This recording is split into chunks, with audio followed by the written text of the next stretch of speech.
en gondole? C'est gratuit? Si c'est gratuit, c'est un prix très spécial.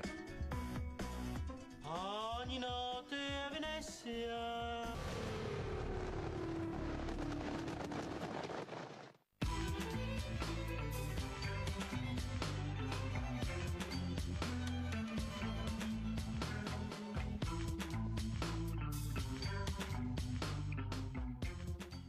Bonsoir et bienvenue dans Enquête exclusive. Nous sommes ce soir à Venise et qui n'a jamais rêvé d'ailleurs de remonter le Grand Canal au coucher du soleil? Alors les connaisseurs vous diront qu'un voyage à Venise, eh bien ça se mérite. Il est de bon ton d'être amoureux et il est aussi fortement recommandé d'avoir un portefeuille bien garni. Car on ne sait jamais très bien ce que va coûter la promenade en gondole ou bien la sortie au restaurant. Venise a ses charmes mais aussi ses pièges. Qui plus est, depuis quelque temps, les visiteurs, 20 millions de touristes chaque année ici à la Sérénissime, sont de moins en moins les bienvenus. Les Vénitiens sont de plus en plus nombreux à se révolter contre cette invasion touristique qui fait de leur ville, la Cité des Doges, un véritable parc d'attractions à ciel ouvert. Les secrets de Venise, entre sortilèges et mauvais génie, c'est un document signé Christophe Lancellotti pour Ligne de Front et Enquête exclusive. Pendant ce temps, au Mulino Stucchi, on apprécie le spectacle. Voilà pourquoi les touristes continueront de venir, toujours plus nombreux. L'invitons à limiter le nombre de visiteurs, une solution extrême qui un jour peut-être sera nécessaire pour sauver la Cité des Doges.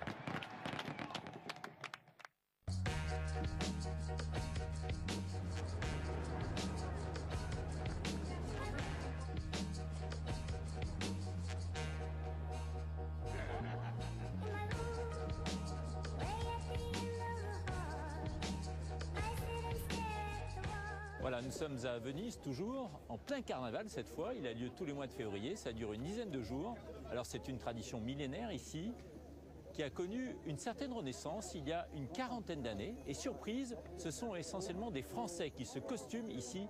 Nous allons d'ailleurs retrouver une famille qui est en train de se préparer. Car pendant le carnaval, les costumés se lèvent tôt. Bonjour. Bonjour. 7 h du matin, Nathalie est en vacances, mais déjà debout. Originaire du nord de la France, elle fait le déplacement chaque année depuis 11 ans, avec sa famille, Yann, son mari, et sa fille Clémence. Salut-vous. C'est bien et vous? Merci de m'accueillir si tôt.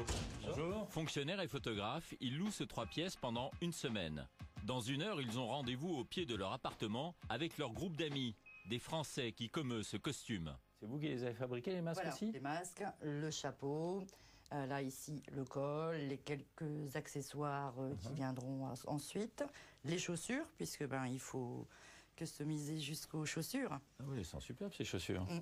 Et ça, ce sont des chaussures que vous achetez et vous customisez, comme vous dites.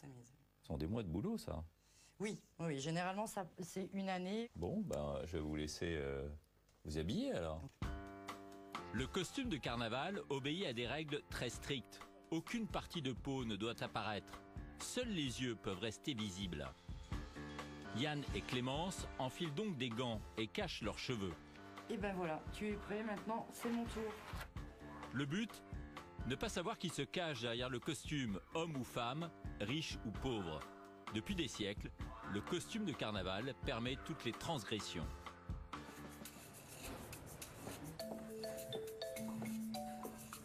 Voilà. Voilà, toute la famille est prête. Maintenant, nous allons rejoindre nos amis costumés français sur la place de l'Arsenal. Porte beau soleil, c'est superbe. Ils sont déjà là depuis une petite demi-heure. Vous avez mis quoi, 3/4 d'heure à vous oui, 3/4 d'heure à peu près, oui. Le temps d'ajuster le tout. Très bien, je vous laisse rejoindre vos amis. Merci, au revoir. À tout à l'heure. À tout à l'heure. Chaque jour, les costumés se donnent rendez-vous dans un lieu différent. Ce matin, c'est dans ce quartier, l'ancien arsenal de Venise. Ils sont une cinquantaine à poser pour les photographes professionnels et amateurs qui se pressent en nombre. Bonjour. Bonjour monsieur. Vous êtes en train de travailler là? Écoutez, moi j'ai construit une petite grue pour avoir des plans comme vous voulez. Vous êtes photographe amateur? Non, oui, je suis complètement amateur. Je viens ici depuis 4-5 ans. Et j'ai commencé à faire de la vidéo. Vous finissez par les connaître tous, non? Ah, je connais. Ils sont des habitués tous. Et parfois je les connais pas. Je crois les connaître. Ils ont changé de costume. Je les reconnais plus. Pour les passionnés du carnaval, Venise, c'est the place to be. Un événement pour lequel ils se préparent toute l'année et qu'ils ne rateraient pour rien au monde. Vous êtes français? Oui, français, oui, comme beaucoup. C'est la première année où vous venez? Non, on vient tous les ans. C'est mon épouse qui fait les costumes, les masques. Ah, c'est vous qui faites les Oui, costumes? tout à fait, tout. Ah, bravo. Ouais. Il y a un arceau derrière de dessous. Ah, c'est magnifique. Tous les costumes, les masques, les chapeaux, c'est elle qui fait. Voilà. Merci. Merci à vous. Arrivederci. Allez. Pendant le carnaval, on entend beaucoup parler français derrière les masques. Bonjour.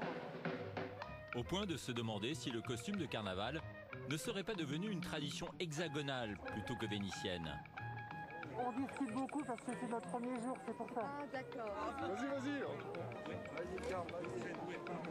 1, 2, 3, hop. Le carnaval de Venise, un événement millénaire tombé en désuétude à la fin du XVIIIe siècle. En 1980, pourtant, la municipalité décide de remettre l'événement au goût du jour.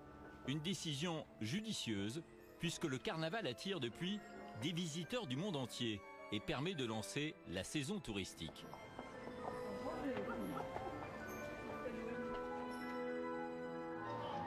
En fin de journée, tous les costumés se retrouvent sur la place Saint-Marc. Ceux qui sont masqués avec des costumes fantaisistes. Au premier jour du carnaval, Venise accueillait déjà 82 000 visitantes. Nous quittons l'agitation de la place Saint-Marc. Un monde fou pour hier soir pour le défilé de clôture et on ira beaucoup plus longuement à l'intérieur de ce magnifique carnaval demain à 13 h. Mais aujourd'hui, c'est au cœur du carnaval de Venise qu'on va plonger, je vous l'ai dit en titre. Il dure depuis une dizaine de jours. On y vient du monde entier pour participer avec des costumes et des masques à ce moment toujours aussi magique. À Venise, Emmanuel Msika et Corinne Figeroux.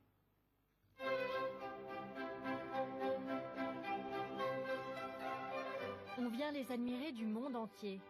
Des carnavaliers qui chaque année rivalisent d'imagination, avec des costumes toujours plus raffinés et flamboyants. Ils se pavanent sur la place Saint-Marc, on les croise sur les ponts, au détour d'une ruelle, devant des dizaines de milliers de touristes.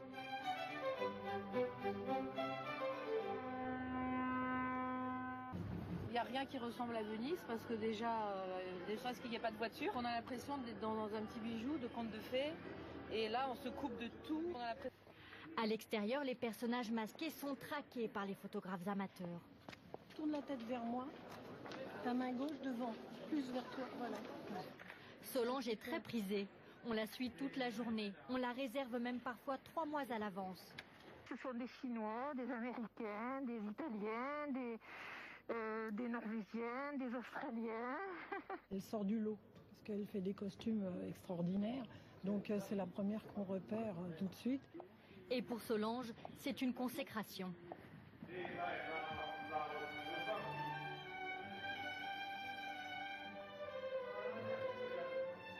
Certains costumés jouent leur rôle jusqu'au bout. Les autres se sont donné rendez-vous sur l'île de San Giorgio pour les dernières photos au coucher du soleil. Avec Venise en toile de fond, c'est un festival de couleurs et un paradis pour photographes.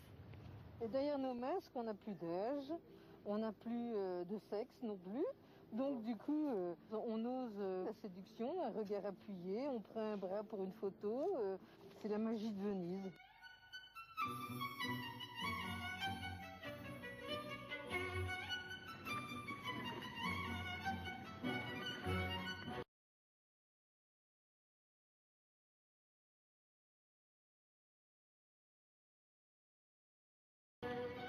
Après 4 heures de préparation, Clémence et Odile sont enfin...